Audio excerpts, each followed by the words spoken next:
दोस्तों, किसी ने शिक्षक से पूछा कि क्या करते हो आप। अगर शिक्षक का जवाब आपको अच्छा लगे तो सच्चे मन से अपने गुरु को याद कर लेना, नमन कर लेना कि सुंदर सूर सजाने का साज बनाता हूं, कि सुंदर सूर सजाने का साज बनाता हूं, नौसिखिए परिंदों को बाज बनाता हूं, चुपचाप सुनता हूं शिकायतें सबकी, तब दुनिया बदलने की आवाज बनाता हूं।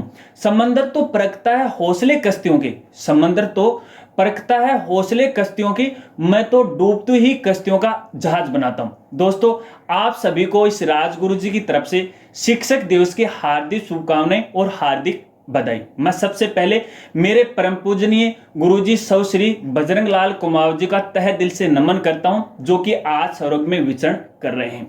उनके आदर्श और ज्ञान से जो कि मैं आज यहाँ पे खड़ा हूं। और आज मैं इस शिक्षक दिवस पर देश के राष्ट्रपति महोदय श्री रामनाथ कोविंद जी से सम्मानित होने वाले उन सभी 44 शिक्षकों का भी हार्दिक अभिनंदन और बधाई देता हूं, जिन्होंने देश के सर्वश्रेष्ठ शिक्षक होने का सम्मान प्राप्त किया, जिनको शिक्षक अवार्ड से सम्मानित किया गया है।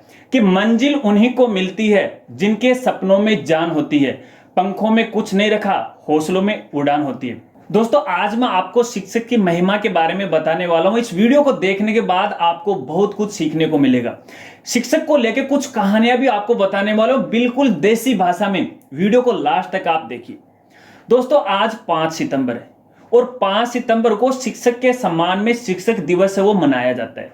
और ये जो शिक्षक दिवस है देश के पूर्व राष्ट्रपति डॉक्टर सर्वपल्ली राधाकृष्णन के जन्म दिवस पर मनाया जाता है। क्योंकि एक जो शिक्षक होता है वो देश के निर्माण में, एक राष्ट्र के निर्माण में, एक समाज के निर्माण में शिक्षक की अहम भूमिका होती है। एक शिक्षक अपने शिष्यों को अंधकार से उजाले में है वो लेकर आता है। तो किस तरह से एक जो शिक्षक है अपने शिष्य को उजाले में लेकर आता है, और जिसके पास अपना खुद का गुरु नहीं होता, खुद का शिक्षक नहीं होता, वो कैसे अंधेरे में रहता है। कि गुरु बिना घोर अंधेरा रे भाई, गुरु बिना घोर अंधेरा, यानी गुरु के बगैर चारों तरफ अंधेरा ही अंधेरा होता है। क्या मंदिर दीपक बिना सूना, ना वस्तु का बेरा, गुरु बिना घोर अंधेरा रे साधु भाई, गुरु बिना घोर अंधेरा। पत्थर का माही अग्नि व्यापे, ना पत्थरी न बेरा, चकमक चोट लगे गुरु गम की, अग्नि फिरे चौफेरा। पत्थर का माही आग हुआ लेकिन पत्थर ने नहीं बेरो है, लेकिन गुरु गम की चोट लगे तो भैया चारों तरफ आग ही आग है वो फैल जाती है। मृग के नाभ में बसे किस्तूरी, ना मृग न बेरे, व्यापक होई वन वन फिरे, सूंग रे घास घनेरा। मृग यानी हिरण, मृग की नाभ में यानी सुंडी में किस्तूरी होती है, उसकी सुगंध को लेकर के भैया वो वन वन भटकती है, लेकिन उसको ये नहीं पता कि वो कस्तूरी उसकी नाभि के अंदर है, क्योंकि उसके पास गुरु का ज्ञान नहीं है। बगैर गुरु के ज्ञान में भैया हम अंधकार से उजाले की तरफ नहीं आ सकते। तो कहने का मतलब ये है कि एक सच्चा जो गुरु होता है वो अपने शिष्य को अंधकार से लाके उजाले में खड़ा कर देता है, उसकी नैया वो पार लगा देता है। सच्चा जो गुरु होता है वो अपने शिष्य की हर प्रकार की मुसीबत में उसकी रक्षा वो करता है। वो कैसे, इससे मैं आपको एक कहानी के द्वारा समझाने की कोशिश करता हूं। और कहानी बिल्कुल देसी भाषा में है, और कहानी उस समय की है सतयुग की। सतयुग में जिस समय सृष्टि की रचना ब्रह्मा जी के द्वारा की गई थी, सतयुग में गुरु है वो समर्थवान हुआ करते थे।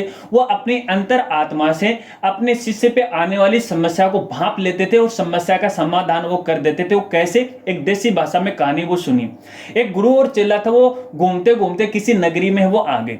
तो गुरु ने अपने चेले को ये कहा, चला यो 1 रुपये ले और जा आपने नगरी में जाके ऑटो लिया ताकि आप भोजन कर ले, आपनो पेट भर लिया। तो चलो नगरी में चल गो दुकान वाला के पास। तो दुकान वाला बोलो यो ऑटो के भाव है। तो वो दुकान वाला बोलो कि ऑटो 1 रुपये को 2 किलो है। तो बोलो गुड़ के भाव है। बोले यो भी 1 रुपये को 2 किलो है। तो बोले यार खड़ के भाव है। बोले यह भी 1 रुपये की 2 किलो है। तो बोले ये कलाकंद के भाव है। बोले ये भी 1 रुपये की 2 किलो। अब चलो मन ही मन खुशी होगो, राजी होगो कि आज तो मैं मेरा गुरुजी ने है कलाकंद खुआऊंगा। खुशी खुशी घूमते घूमते वो अपने गुरु के पास आ गया। तो गुरु ने बोला, अरे चला आज इतना खुश कहाँ है। बोलो गुरुजी आज मैं ताने बड़ी वाली रसोई कराऊंगा, कलाकंद खुआऊंगा। क्या हम ते आटे का मैं माथा फोड़ो, सूखी बासी रोटी खाओ। बोले रे चला या कलाकंद कहां से लेके आए, चोर की लेके आए है। बोलो ना गुरुजी मैं चोर की कौन लेके आयो, ए नगरी का वहां 1 रुपये की 2 किलो आटो दी है, 1 रुपये को 2 किलो गुड़ दी है, 1 रुपये की 2 किलो ही खड़ दी है, और कलाकंद भी 1 रुपये की 2 किलो दी है। तो गुरु बोलो रे चिल्ला अपन नगरी में नहीं रहना चाहिए, अठा आपने कोई मुसीबत है वो आस्क है, क्योंकि पूरा मूर्ख और ज्ञानी में कोई भी फर्क नहीं है, इसलिए अपन अठू है वो चालना चाहिए। तो चेलो बोलो गुरु जी यहाँ कलाकंद खाता खाता मुसीबत आवा तो आउण दो, मैं तो यह नगरी छोड़ के को नहीं जाऊं।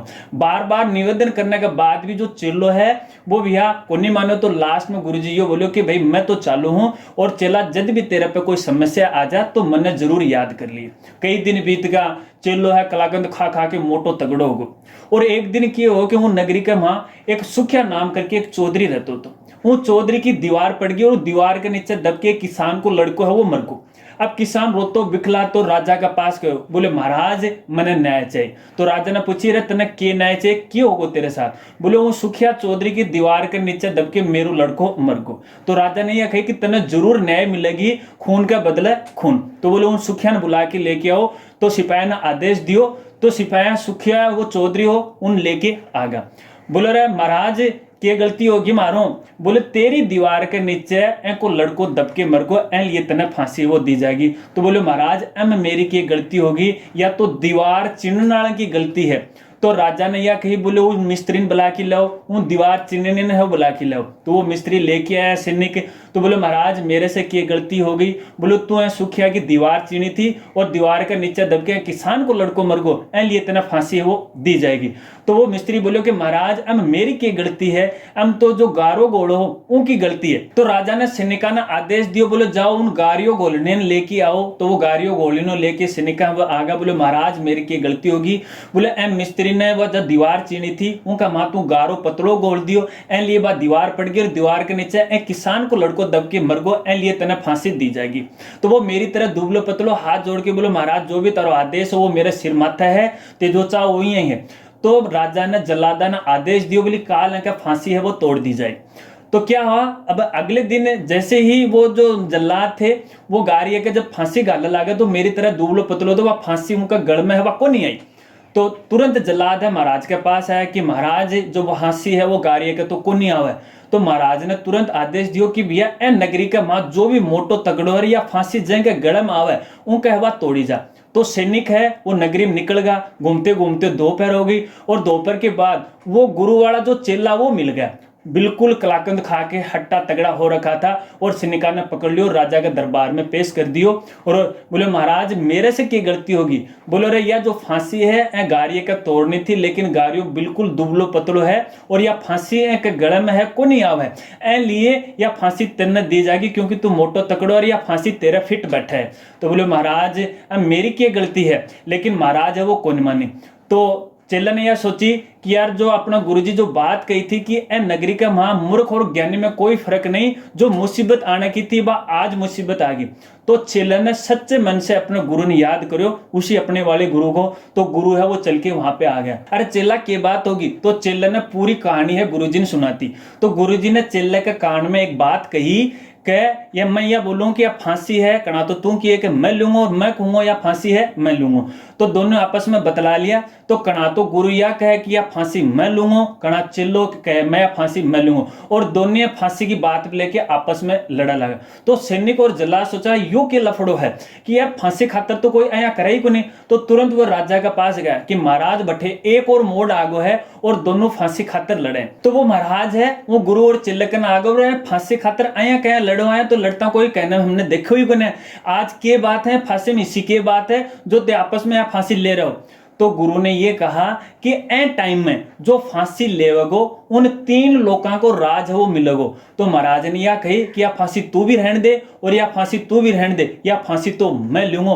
तो ए तरह जो फांसी है वह वो महाराज ने ले ली और उस गुरु ने अपने चेले को वो बचा लिया। देखिए कितनी बड़ी मुसीबत थी, और उस मुसीबत से उस भंवर जाल से उस गुरु ने अपने चेले को वो बचा लिया। और आज का लाड़ा चेला और आज का लाड़ा गुरु है वो कहे होया करता, एक बात में वो समझियो क्या ज्ञानियों ज्ञानी बिढ़ा करे ज्ञान की बात, मूर्ख मूर्ख बिढ़ा का मुक्का कर लात।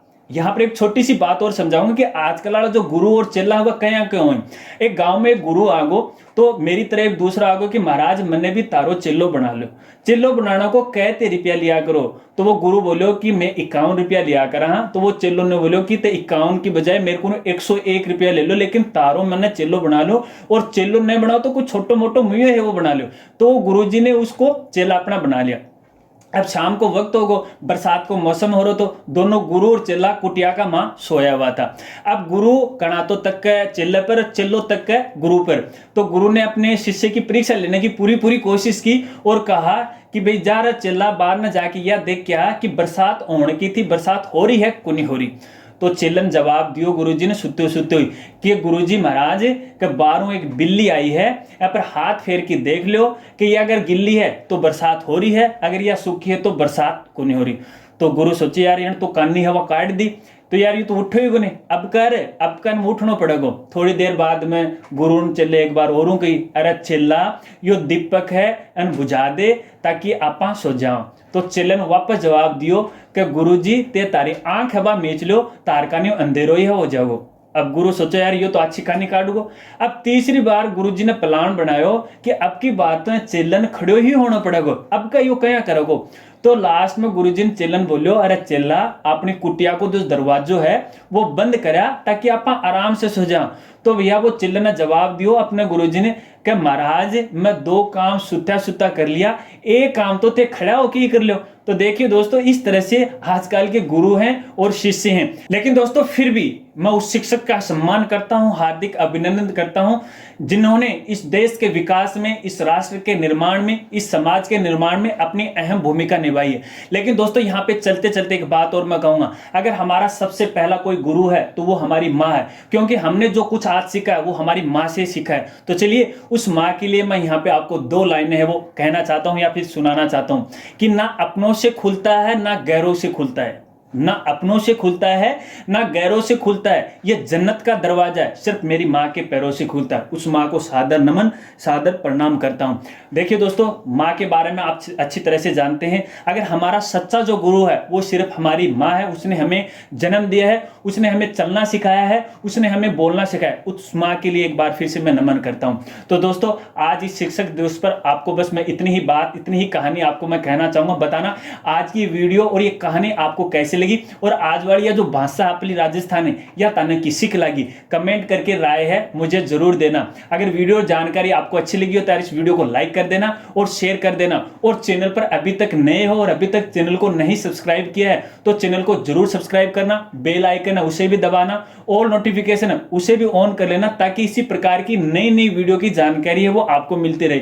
और दोस्तों आपको ये बताना कि हमें इसी प्रकार से अपनी राजस्थानी भाषा में वीडियो बनाने चाहिए या नहीं बनाने चाहिए, इस तरह की कहानी क्या मैं और लेके आऊं क्या आपके लिए, कमेंट करके अपनी राय है वो जरूर बताना। तो मिलते हैं फ्रेंड्स अगली एक नई वीडियो के साथ, तब तक के लिए जय हिंद, जय भारत।